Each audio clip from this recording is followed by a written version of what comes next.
Logos ministry या चॅनलमध्ये आपणा सर्वांचे हार्दिक स्वागत आहे।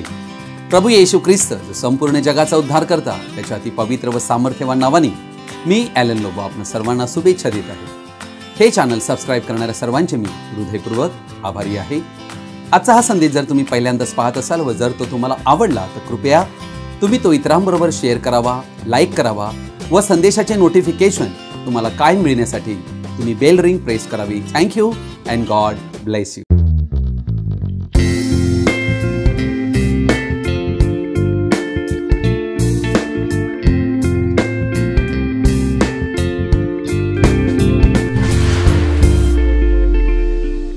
आज आपण एका महत्त्वाच्या विषयाकडे आपलं लक्ष लावणार आहोत आणि या विषयाला मी शीर्षक देऊ इच्छितो, क्षमाशीलतेचं सामर्थ्य।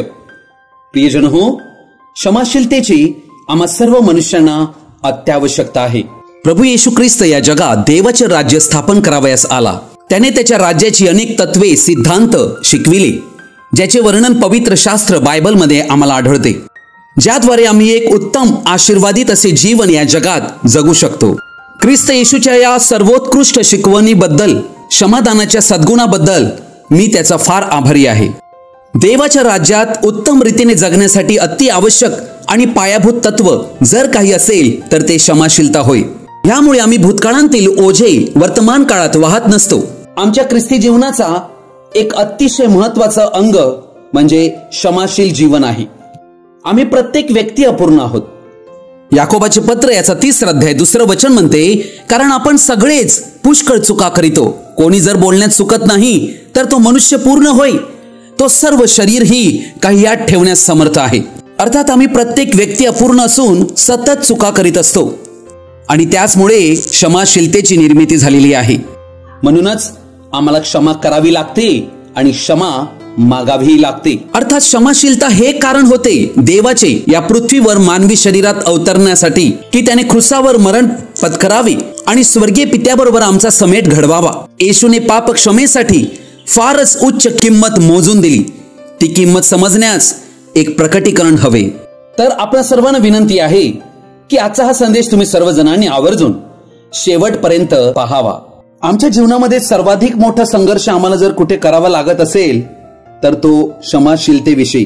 प्रत्येक व्यक्तीला असं वाटते की खरंच क्षमाशीलता किती चांगली आणि महत्त्वाची गोष्ट आहे, परंतु जिथपर्यंत आमच्यावरती वेळ येत नाही तिथपर्यंत ती योग्य वाटते। कोणाही व्यक्तीला क्षमा करण्यासाठी फार कठीण वाटत असते। अर्थात आम्ही स्वतः अपेक्षा ठेवत असतो की इतर व्यक्तींनी माझ्याकडे क्षमा मागायला हवी, परंतु जेव्हा चूक माझ्याकडून झालेली असते त्यावेळेला आमचे हृदय आम्ही फार कठीण करीत असतो। मला नाही माफ करायला वाटत। अर्थात आम्ही आमचे हृदय स्वतःसाठी कठीण करीत असतो। आम्ही सर्वच व्यक्ती अपराधी ठरतो, इतरांना अडखळवीत असतो आणि आम्ही स्वतःही इतर व्यक्तींकडनं अडखळत असतो। ही या पापी जगाची वास्तविकता आहे। परंतु एक ख्रिस्ती या नात्याने आम्हाला असे सांगण्यात आलेले आहे, आम्ही लोकांना क्षमा करावी। मत्ती सुवर्तमान याचा 18 अध्याय 21 वचनापासून मी वाचत आहे। तेव्हा पेत्र त्याच्याकडे येऊन म्हणाला, प्रभूजी, माझ्या भावाने किती वेळा माझा अपराध केला असता मी त्याला क्षमा करावी? 7 वेळा काय? येशू त्याला म्हणाला, 7 वेळा असे मी तुला म्हणत नाही, तर 7च्या 70 वेळा। म्हणूनच स्वर्गाचे राज्य कोणा एका राजासारखे आहे। त्या राजाला आपल्या दासापासून हिशोब घ्यावा असे वाटले आणि तो हिशोब घेऊ लागला तेव्हा लक्षावधी रुपयांच्या कर्जदाराला त्याच्याकडे आणले। त्याच्याजवळ फेड कराव्यास काही नसल्यामुळे धन्याने हुकूम केला की तो त्याची बायको व मुले व त्याचे जे काही असेल ते विकून फेड करावी। तेव्हा त्या दासाने त्याच्या पाया पडून विनविले, मला वागवून घ्या, म्हणजे मी आपली सर्व फेड करीन। तेव्हा त्या दासाच्या धन्याला दया येऊन त्याने त्याला मोकळे केले व त्याचे कर्ज सोडिले। तोच दास बाहेर गेल्यावर त्याला आपल्या सोबतीचा एक दास भेटला, त्याच्याकडे त्याचे 100 रुपये येणे होते। तेव्हा तो त्याला धरून त्याची नरडी आवळून म्हणाला, तुझ्याकडे माझे येणे आहे ते देऊन टाक। यावरून त्याच्या सोबतीचा दास त्याच्या पाया पडून गयावया करून म्हणाला, मला वागवून घे, म्हणजे मी तुझी फेड करीन। पण त्याचे न ऐकता तो गेला आणि ते देणे फेडेपर्यंत त्याने त्याला तुरुंगात टाकले। तेव्हा घडलेला हा प्रकार पाहून त्याचे सोबतीचे दास अतिशय दुःखी झाले आणि त्यांनी येऊन सर्व गोष्टी, सर्व काही आपल्या धन्याला स्पष्ट सांगितले। तेव्हा त्याच्या धन्याने त्याला बोलावून म्हटले, अरे दुष्ट दासा, तू गयावया केल्यामुळे मी ते सर्व देणे तुला सोडिले होते। मी जशी तुझ्यावर दया केली तशी तूही आपल्या सोबत्याच्या दासावर दया करावायची नव्हती काय? मग त्याच्या धन्याने त्याच्यावर रागवून तो सर्व देणे फेडीपर्यंत त्याला हाल हाल करणाऱ्यांच्या हाती दिले. म्हणून जर तुम्ही प्रत्येक जण आपापल्या बंधूला मनापासून क्षमा करणार नाही तर माझा स्वर्गातील पिताही त्याप्रमाणेच तुमचे करील. प्रभू या वाचलेल्या पवित्र वचनावर आपला आशीर्वाद देऊन आणि आम्हा सर्वांना या वचनाने आशीर्वादित करो. आमेन. हा एक दाखला मी पाहत आहोत आणि हा दाखला अतिशय महत्वाचा दाखला आहे. या दाखल्यात प्रभू येशूने अनेक महत्वाचे सिद्धांत स्थापित केलेले आहेत. अर्थात आमच्याकडे वेळ कमी असल्या कारणाने मी तुमच्या पुढे काही ठळक गोष्टी केवळ मांडण्याचा प्रयत्न करीत आहे. अर्थात या ठिकाणी आम्हाला या दाखल्यात ही गोष्ट आढळते की हा जो व्यक्ती जो ऋणको आहे तो आपल्या धनाचे फार मोठे देणेकरी होता. जे देणे त्याला स्वतःला आयुष्यात कधीही फेडता येणे अशक्य झाले होते. हे चित्र आमचे आहे. आम्ही ऋणी होतो, परंतु आमचे ऋण येशूने फेडून टाकले. जे आम्ही स्वतः फेडू शकतच नव्हतो ते त्याने रद्द केले.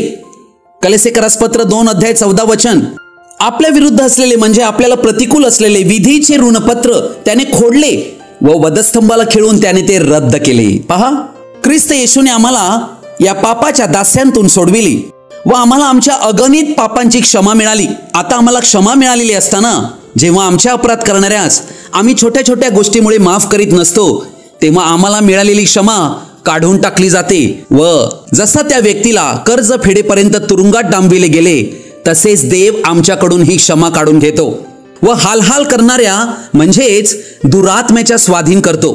देव त्या दुरात्म्यांना अनुमती देतो की त्यांनी आमच्या शरीराला, मनाला, भावनेला, आत्म्याला त्रास द्यावा. प्रियजन हो, अक्षमाशीलता असल्यामुळे देव त्या व्यक्तीचा नकार करीतो.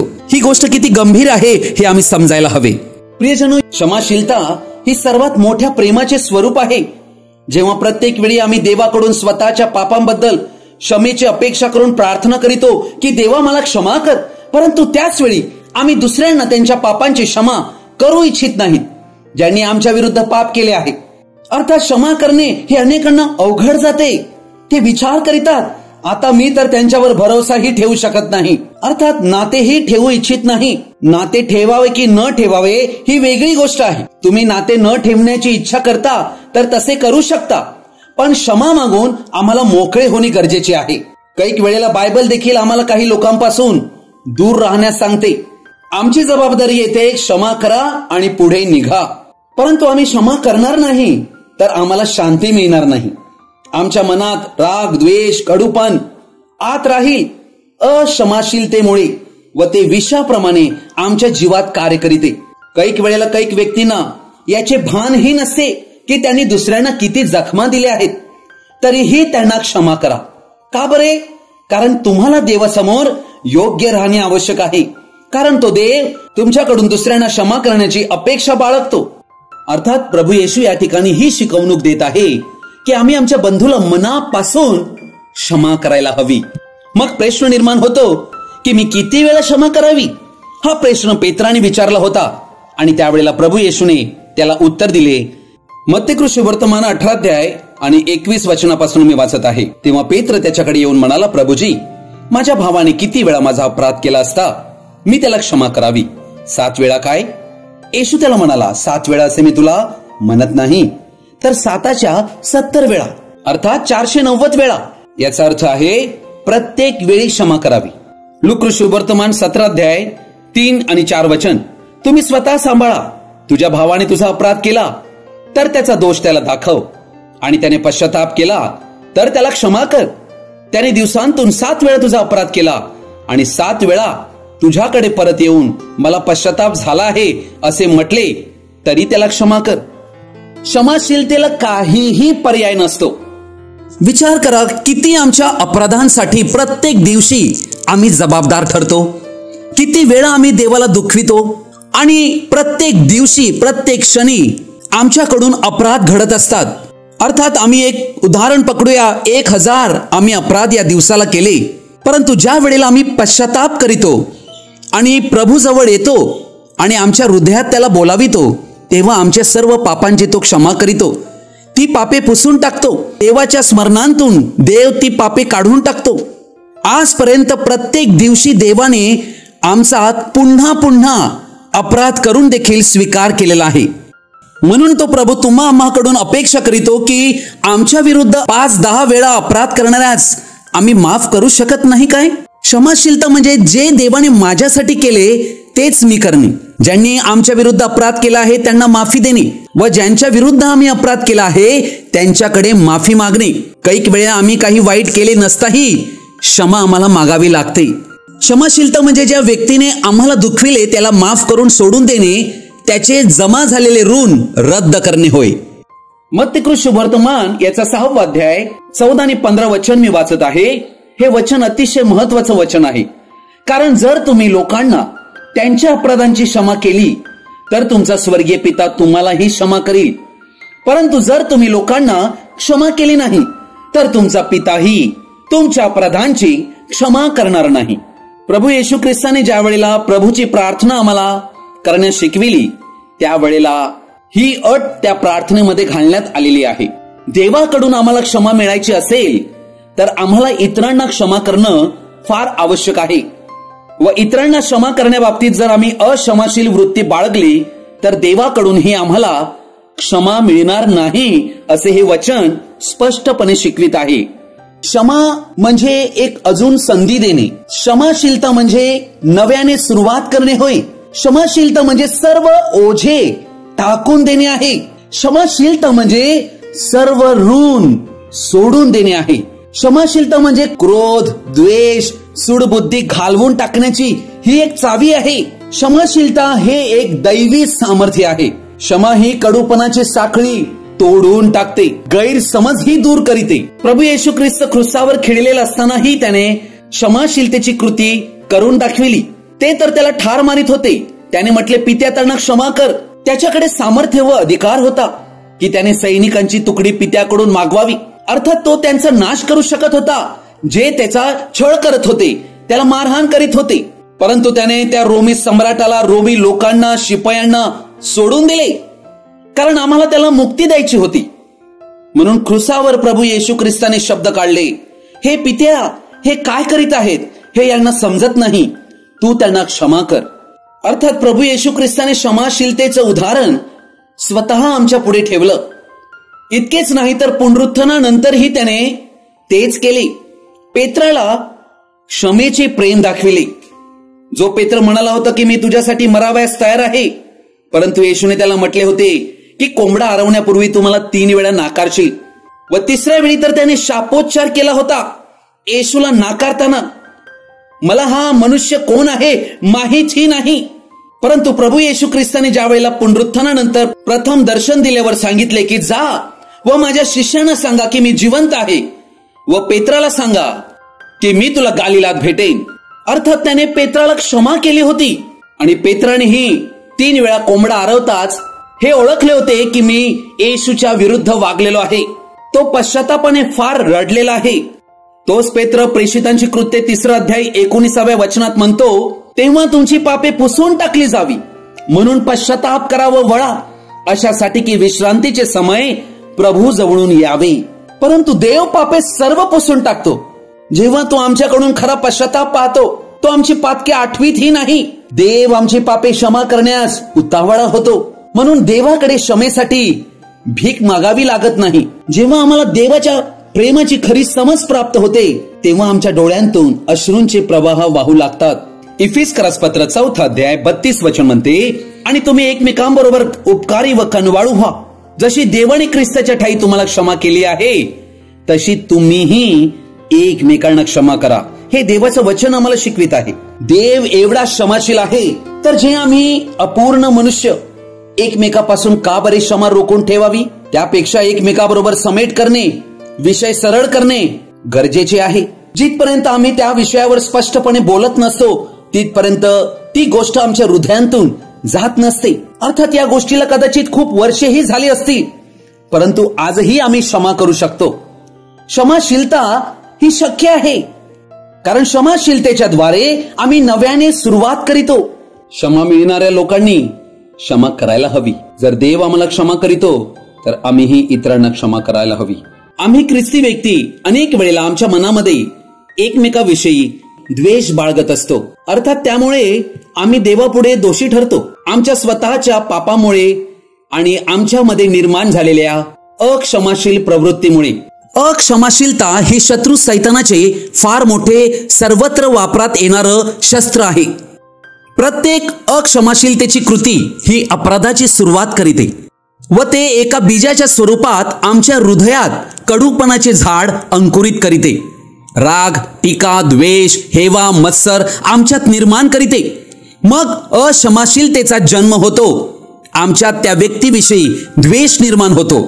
तो द्वेष आम्हाला आध्यात्मिक मृत्यूकडे नेतो आणि शारीरिक आजाराकडे नेतो व शेवटी शारीरिक मृत्यूकडेही नेतो. अशा प्रकारे अक्षमाशील प्रवृत्ती आम्हाला नाशाकडे नेते. जेव्हा आम्हाला अयोग्य रीतीने व अपमानाने वागविले जाते, आम्हाला धोका दिला जातो, विश्वासघात केला जातो, फसवणूक केली जाते, शारीरिक, लैंगिक व भावनिक अत्याचाराचा अनुभव घेतो, तेव्हा फार सखोल जखमा हृदयाला होतात, भावनिकरित्या होतात. अर्थात सैतानाचे धूर्त साफळे आहेत आम्हाला अडखळविण्यासाठी व त्यावेळी आमच्या जीवात आम्ही निवड करीतो याला माफी नाहीच. तेव्हा आम्ही कडूपणाच्या तुरुंगात अडकतो व त्यांतून स्वतंत्र होऊन बाहेर पडण्यासाठी व्याकुळही होतो.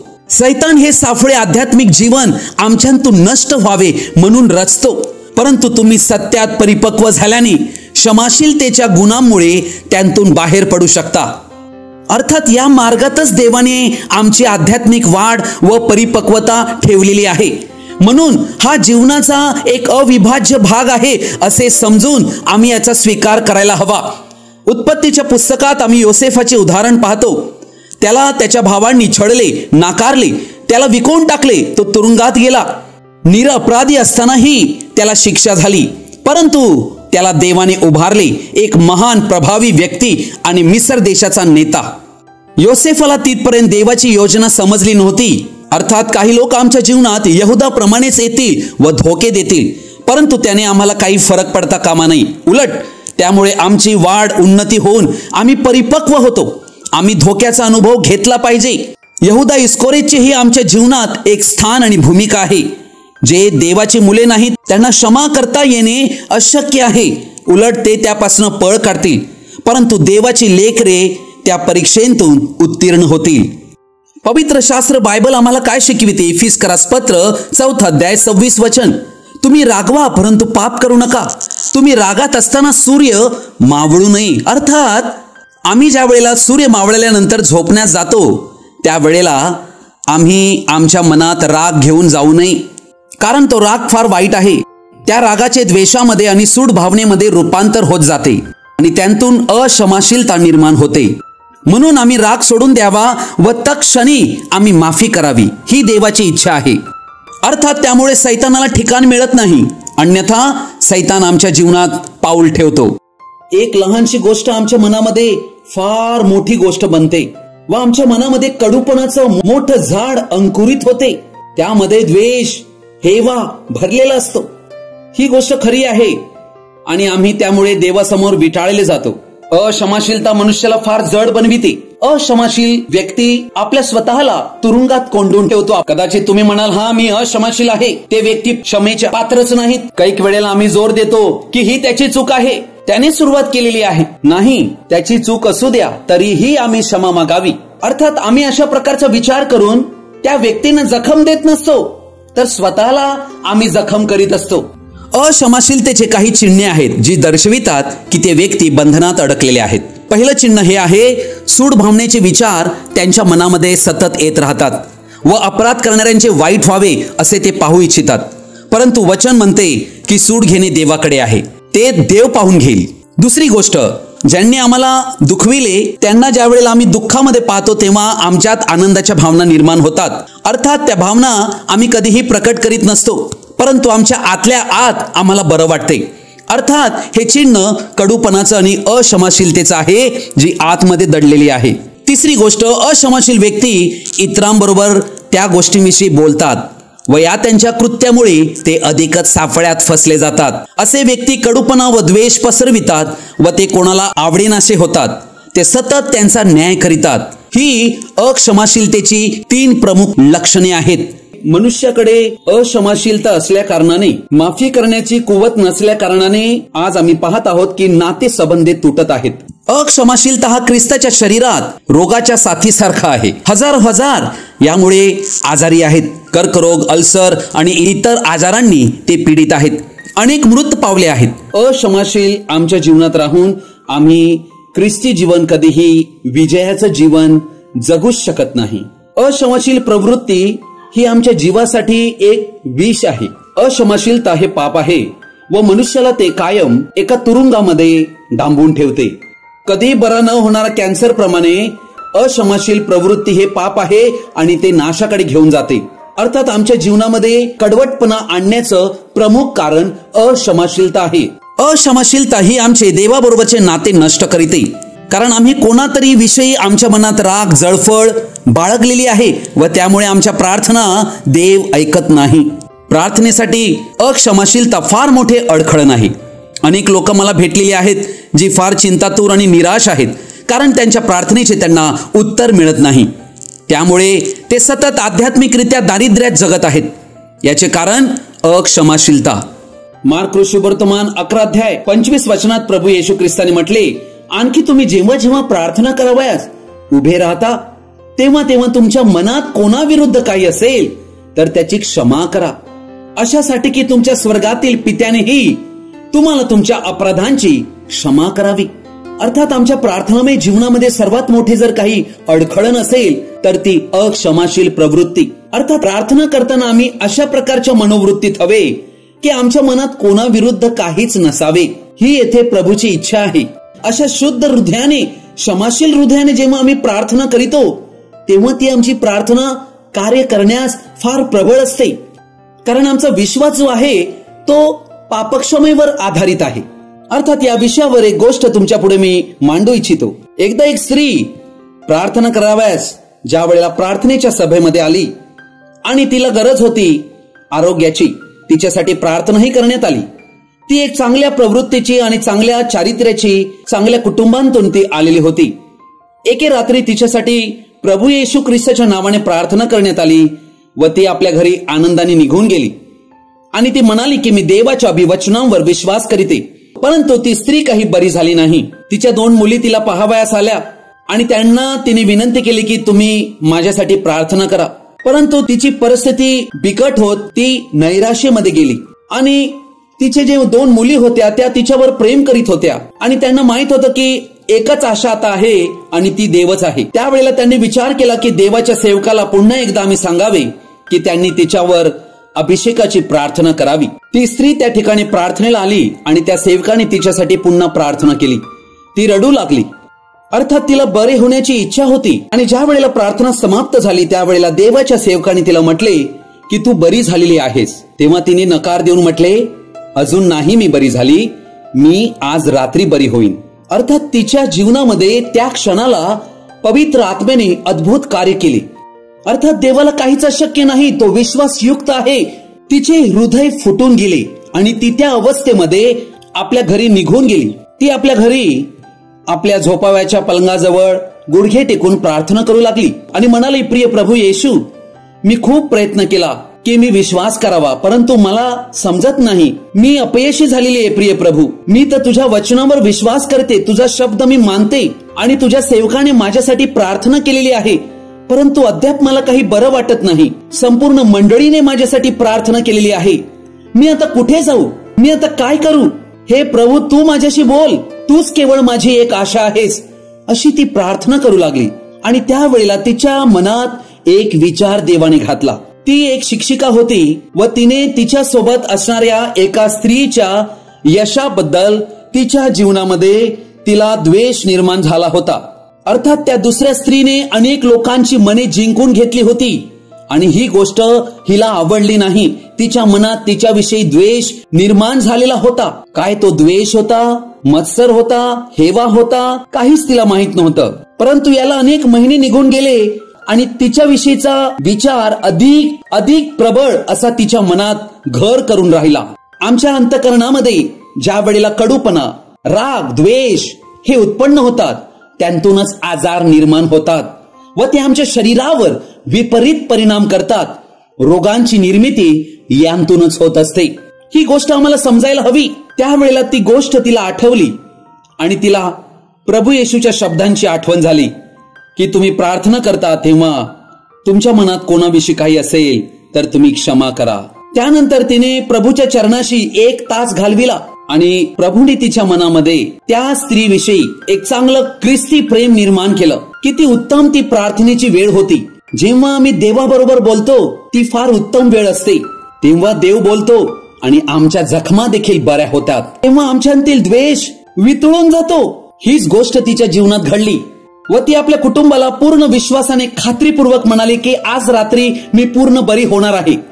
अर्थात आता तिला माहित पडलं जे तिला माहित नव्हतं.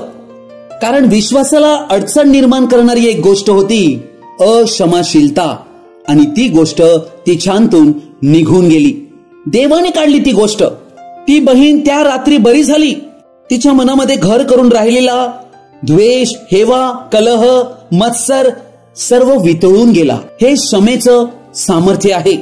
येथे मध्यस्थीच्या प्रार्थनेची गरज नव्हती, उपासाची गरज नव्हती, तर क्षमेची गरज होती.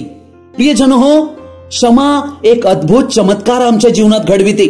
आम्ही बायबलच्या आधारावर कशी क्षमा करायला हवी हे पाहूया. मत्ती शुभवर्तमान याचा 5वा अध्याय आणि याचं वचन 23 आणि 24 मी आपणा पुढे वाचत आहे. यास्तव तू आपले दान अर्पिण्यास वेदीजवळ आणीत असता आपल्या भावाच्या मनात आपल्या विरुद्ध काही आहे असे तुला स्मरण झाले तर तेथेच वेदीपुढे आपले दान तसेच ठेव आणि निघून जा. प्रथम आपल्या भावाबरोबर समेट कर, मग येऊन आपले दान अर्पण कर. प्रियजन हो, आम्ही दान गोणी भरून आणले असतील, लाखो करोडो असतील, देवाला त्यामध्ये बिलकुल रस नाही. देवाला रस आहे आमचं एकमेकाबरोबर जे नाते संबंध आहे ते शुद्ध आणि सरळ हवे.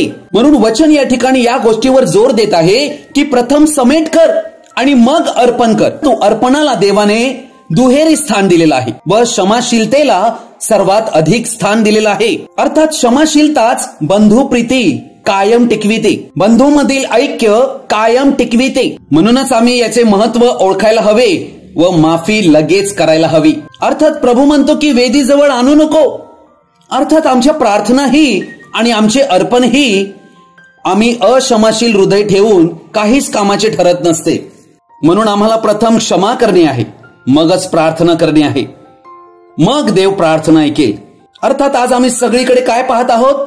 औपचारिक जीवन, फॉर्मॅलिटी. आणि ही फॉर्मॅलिटी आम्हाला धार्मिक बनविते, आध्यात्मिक बनवित नाही.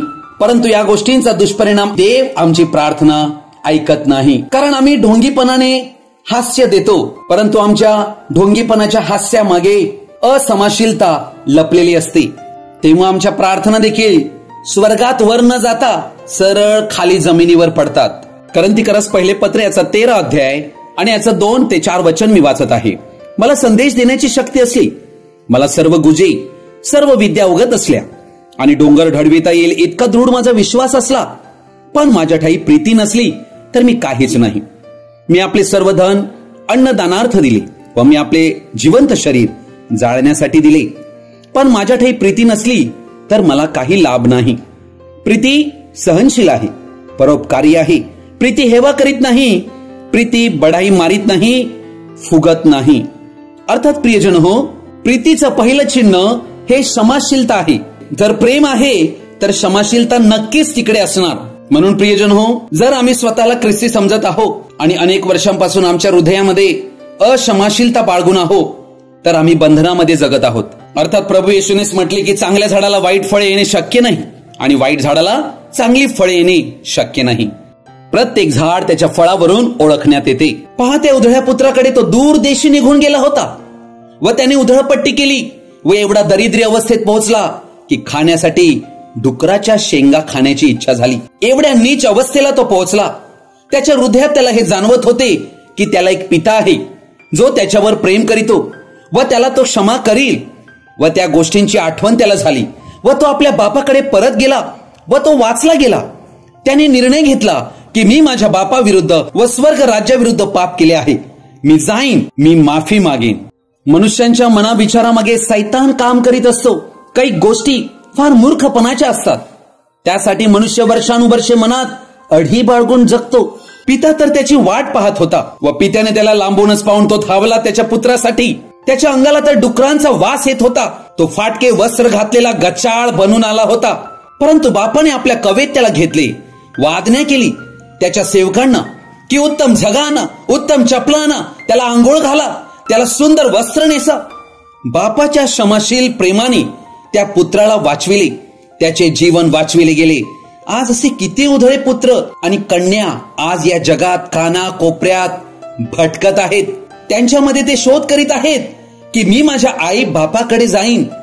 पण आई बाप क्षमाशील असतील तर बस, मला एक संधी माझ्या आई वडिलांनी द्यावी. जर तसे प्रेम आई वडिलांकडे मिळाले तर ते वाचू शकतात. आज याची गरज आहे, क्षमाशील प्रेमाची. आई वडिलांनो, मी तुम्हाला आव्हान करीत आहे, तुम्ही आपल्या उधळ्या पुत्रास व कन्येस अजून एक संधी द्या.